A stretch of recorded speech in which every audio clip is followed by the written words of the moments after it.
حضرت موسیٰ علیہ السلام کی شروعاتی زندگی اور بنی اسرائیل مصر میں حضرت یوسف علیہ السلام کے قصے میں بنی اسرائیل کا ذکر صرف اس قدر کیا گیا ہے کہ حضرت یعقوب اور ان کا خاندان حضرت یوسف علیہ السلام سے ملنے مصر میں آئے، مگر اس کے سردیوں بعد پھر ایک بار قرآن کریم بنی اسرائیل کے واقعات تفصیل کے ساتھ سناتا ہے، جن سے معلوم ہوتا ہے کہ بنی اسرائیل حضرت یوسف علیہ السلام کے زمانے میں مصر ہی میں بس گئے۔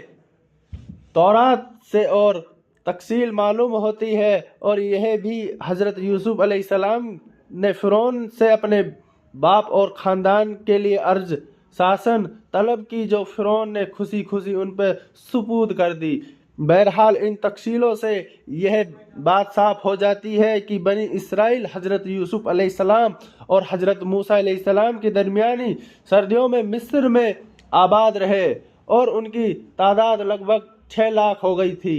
نیشنل جیوگرافک جنوری 1078 عیسوی کے مطابق یہ 600 خاندان یعنی 15,000 لوگوں سے کچھ کم ہو سکتی ہے۔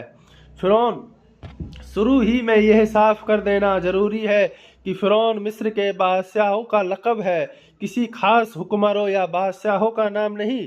تاریخی اعتبار سے 3000 سال قبل مسیح سے شروع ہو کر سکندر اعظم کے زمانے تک فرعون کے 31 خاندان مصر پر حکمراں رہے ہیں۔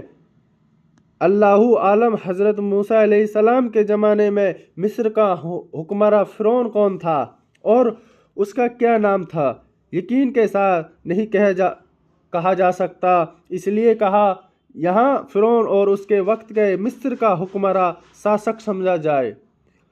تورات میں ہے، تاریخ کے ماہر بھی تھے کہ فرعون کو بنی اسرائیل کے ساتھ اس لیے دشمنی ہو گئی تھی کہ اس زمانے کے کاہنوں، نجمیوں اور قیافاگروں نے اس کو بتایا تھا کہ اس کی حکومت کا زوال پر اسرائیلی لڑکے کے ساتھ سے ہوگا، اور کچھ تاریخی روایتوں میں ہے کہ فرعون نے ایک بھیانک خواب دیکھا تھا جس کی تعبیر دربار کے جوتشیوں اور کہانیوں نے وہی دی تھی جس کا ذکر گزر چکا۔ اس پر فرعون نے ایک جماعت کو اس لیے مقرر کیا کہ وہ تقدیس اور تلاش کے ساتھ اسرائیل کو لڑکوں کو قتل کر دے اور لڑکیوں کو چھوڑ دیا کرے۔ حضرت موسیٰ علیہ السلام کی پیدائش۔ حضرت موسیٰ علیہ السلام کا نسب ونش کچھ واسطوں سے حضرت یعقوب علیہ السلام تک پہنچا ہے۔ ان کے والد کا نام عمران اور والدہ کا نام یوکابد تھا۔ عمران کے گھر میں موسیٰ علیہ السلام کی پیدائش ایسے زمانے میں ہوئی جبکہ فرعون اسرائیلی لڑکوں کے قتل کا فیصلہ کر چکا تھا۔ بہرحال جو کر کے 3 ماہ تک ان کے پیدا ہونے کی کسی کی مطلق خبر نہ ہونے دی۔ اس سخت اور نازک وقت میں آخر اللہ تعالیٰ نے مدد کی اور موسیٰ علیہ السلام کے والدہ کے دل میں یہ بات ڈال دی کہ ایک تابوت کی طرح کا صندوق بناؤ جس پر رال اور روغن پالش کر دو تاکہ پانی اندر اثر نہ کر سکے، اور اس میں اس بچے کو حفاظت سے رکھ دو، اور پھر اس صندوق کو نیل ندی کے بہاؤ پر چھوڑ دو۔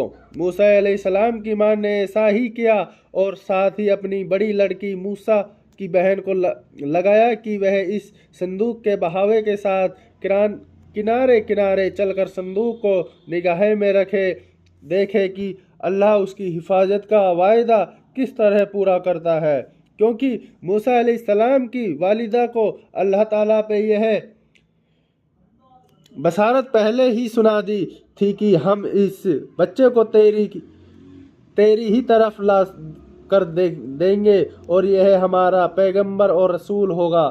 فرعون کے گھر میں طبیعت۔ حضرت موسیٰ علیہ السلام کی